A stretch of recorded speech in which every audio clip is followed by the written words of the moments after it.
अस्सलाम वालेकुम, कैसे हैं आप सब लोग? उम्मीद है आप लोग सब खैरियत से होंगे। जैसे-जैसे अभी ये साल ख़त्म हो रहा है, ये टैक्स ईयर ख़त्म हो रहा है क्योंकि लास्ट ये मई है, मई अब जून स्टार्ट हो चुका है। तो सब जो जून ख़त्म हो जाएगा तो सबको टैक्स फाइलिंग के ऊपर होगा कि भाई हमें सबको अपना टैक्स फाइल करना है 30 सितंबर तक। तो उसी उसी इसी सिचुएशन को मद्देनज़र रखते हुए आज की वीडियो में कुछ एडवाइस मेरी तरफ से होगी और कुछ टिप्स होंगे मे बी और आप मुझसे कुछ चीज़ें पूछ भी सकते हैं इस टॉपिक के ऊपर। देखिए बहुत सारे सैलरीड एम्प्लॉइज़ जो होते हैं ना, उनकी वो अपना जब अपनी वर्किंग खुद बनाते हैं ना, तो थोड़ी-सी मिस्टेक जो मैंने ऑब्ज़र्व की वो ये कहते हैं कि उनकी सैलरी टैक्स में जो 149 का 149 के हिसाब से उनका इनकम टैक्स जब डिडक्ट होता है, तो वो बोलते हैं यार इसकी एडजस्टमेंट्स चाहिए हमें। तो देखिए एडजस्टमेंट्स ऐसी हमेशा अवेल करनी चाहिए जो कि लीगली अलाउड होती है इनकम टैक्स ऑर्डिनेंस में। अब आप मुझे पता है सब के सब कंसिडर करते हैं। तो कुछ चीज़ें ऐसी हैं जो मैं डिस्कस करना चाहूँगा आप लोगों से। सबसे पहली बात ये होती है कि भाई अगर आपके पास एडवांस टैक्स आपने पे किया हुआ है मोबाइल पे या किसी भी सेक्शन के तहत आपने अगर इनका एडवांस टैक्स पे किया है except for the electricity bill के ऊपर, तो आप उसको क्लेम कर सकते हैं, ये आपका राइट है।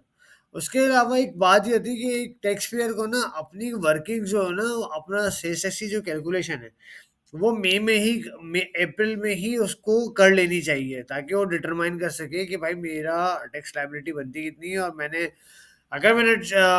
डोनेशन दिया है तो मैं उसकी कैलकुलेशन करके बैठ सकूँ। अगर मैंने ज़कात पे की है तो उसकी क्या ट्रीटमेंट होगी। रैंडमली अपने एडवोकेट्स पे बिलीव करना is not a good sign क्योंकि आपका पूरा राइट होता है कि आप उनसे कोई भी सवाल पूछ सकते हैं।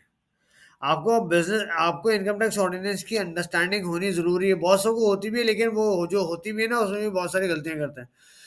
लोग क्या करते हैं कि बोलते हैं बस हमें एडजस्टमेंट दे दो। अब वो ये कहते हैं कि यार हमारा जो प्रॉफिट ऑन डेट पे टैक्स कटा है, एडवांस टैक्स हमने जो प्रॉफिट ऑन डेट पे इंटरेस्ट पे दिया हुआ है, उसको सैलरी टैक्स से एडजस्ट करो। देखिए ऐसे पॉसिबिलिटी नहीं होती है। एप्पल को एप्पल से कंपेयर किया जाता है। क्योंकि लाज़मी सी बात है आप इंटरेस्ट को आप जब उसमें दिखाओगे क्या नाम है अदर सोर्स ऑफ इनकम में ऑन द रिसीट बेसिस पे, तो आपका उससे रिकंसाइल हो जाएगा। जितनी की चार्जेबिलिटी हुई उतना का एडवांस टैक्स होगा, सिंपल एज़ दैट। लोग परचेज़ ऑफ प्रॉपर्टी करते हैं तो बोलते हैं नहीं यार ये प्रॉपर्टी जो हमने परचेज़ की है उसको सैलरी टैक्स एडजस्ट कर दो। कैसे कर दें भाई यार आपने आपके पास सैलरी से कभी आपने आइडेंटिफ़ाई किया कि सैलरी स के होते हुए जिसकी 2 लाख रुपए की सैलरी है उसका इन एडवांस टैक्स अ, 1.5 लाख का आ जाए, ऐसा पॉसिबल है? नहीं होता। वो लोग कहीं न कहीं अपनी कोई इनकम को हाइड कर रहे होते हैं उस चीज़ को टैग करने के मतलब उसको उसका एडजस्टमेंट लेने के लिए। तो देखिए ऐसा ऐसा करने से ना कोई भी गलत ट्रीटमेंट करने से आप लोग खुद भी फँस सकते हो। जिस दिन आपने रिटर्न फाइल करोगे उस दिन आप फँस जाओगे क्योंकि अगर कभी आपका ऑडिट हो जाए या कभी आपका असेसमेंट हो जाए, तो आप खुद ही ट्रबल में आ जाते हो। सैलरी टैक्स में जो एडजस्टमेंट्स मिलती है वो माइनॉरिटी लेवल की होती है कि या आपने कोई इंस्टॉलमेंट किसी अपने इम्यून प्रॉपर्टी की दी हो जिस पे आपका एडवांस टैक्स डिडक्ट कलेक्ट हुआ हो, वो समझ में भी आता है। लेकिन एडजस्टमेंट्स ऐसी ली जाएँ जो वाक़ई लेजिटिमेट हो।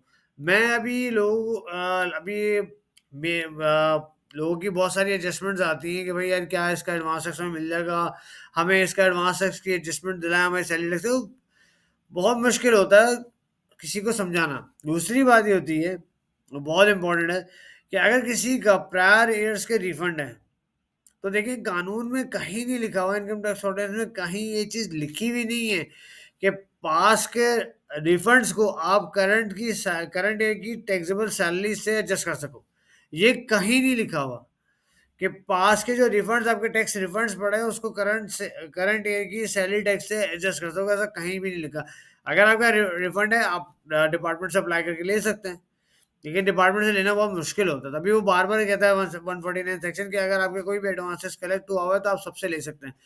फॉर एग्ज़ाम्पल आप अपने बैंक से बोल सकते हैं कि मुझे टैक्स सर्टिफिकेट दो या आपकी एमआईएस की रिपोर्ट है उससे भी पता लग जाता है। उसके अलावा आप क्या नाम है अपने एमआईएस की रिपोर्ट से ले सकते हैं, आप अपना इलेक्ट्रिक के ऑफ़िस से अपना टैक्स सर्टिफ़िकेट ले सकते हैं।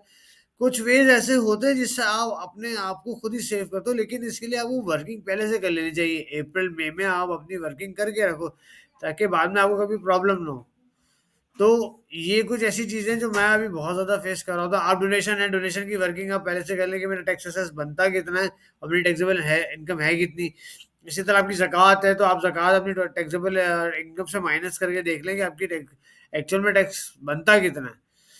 तो ये कुछ कंसर्न्स हैं और आई होप कि इस वीडियो से आपको बहुत फ़ायदा होगा और आपको अगर आपको मेरी कंसल्टेशन चाहिए हो, कोई चीज़ ऐसी हो जो आप मुझसे कोई सवाल करना चाहते हैं कि हमें अपने सैलरी टैक्स में किस तरीके से काम करना चाहिए, हमें पूरे रिटर्न्स के ऊपर किस तरीके से काम करना चाहिए, तो आप मुझसे बात करें, मैं इंशाल्लाह मैं आपको बिल्कुल उस चीज़ का जवाब आपको प्रॉपर वे में इन अ प्रोफेशनल मैनर मैं आपको ज़रूर दूँगा।